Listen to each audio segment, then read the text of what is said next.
Hello, welcome to Engaging the Warrior's Heart. My name is T. Thorne Coyle, and I have taught this material off and on for decades in person. So welcome to the inaugural online version of this class. I started working with the concept of the warrior's heart many years ago because I realized all the ways in which I avoided interpersonal conflict myself and the ways in which my communities avoided conflict. And in avoiding conflict, we avoided truth and we avoided growth, both as individuals and in communities. So I said, clearly, this is something I need to study.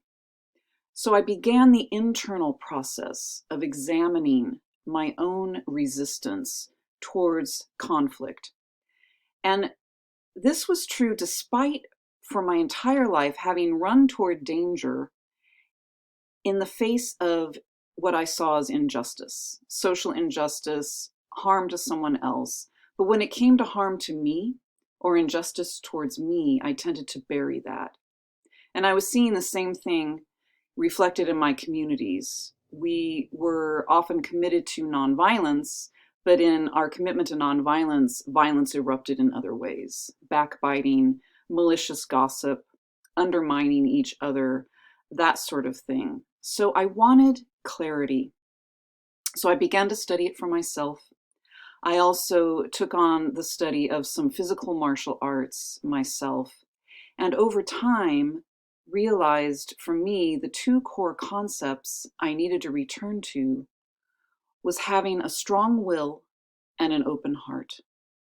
Now, what does that mean? What is will? Will is the ability to put my intention into action. It's the commitment to putting my intention into action.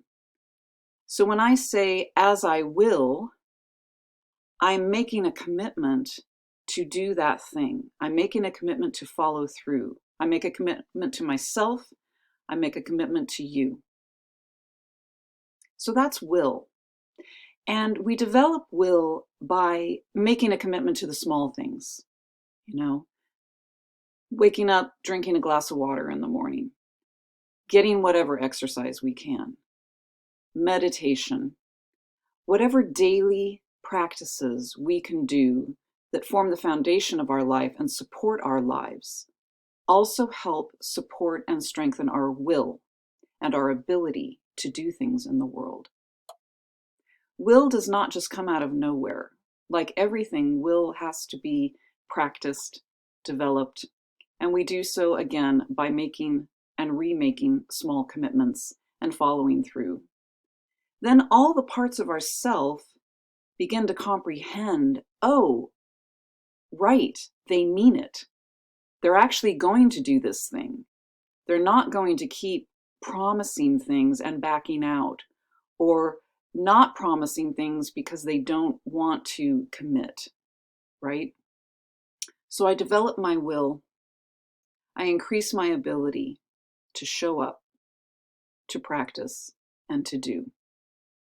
Now, this leads us into what some people call a larger will, right? True will, destiny, whatever you want to call it. It comes in many names.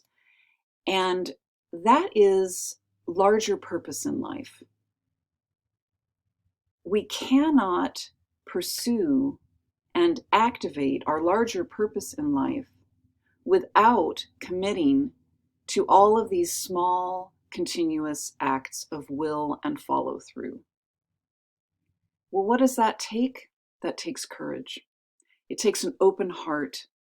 It takes the ability to face fear and discomfort and say, I'm going to take a breath and I'm going to show up anyway. Also, this process of engaging with our open hearts opens us to compassion for ourselves and for others. Because otherwise, will can become a closed fist. It can become brittle, and we don't want that. We want open-hearted will. We want will that can dance with grace. We want will that, yes, is strong, but not brutal. So that's the first concept I want to leave us with. want us to breathe into and meditate with.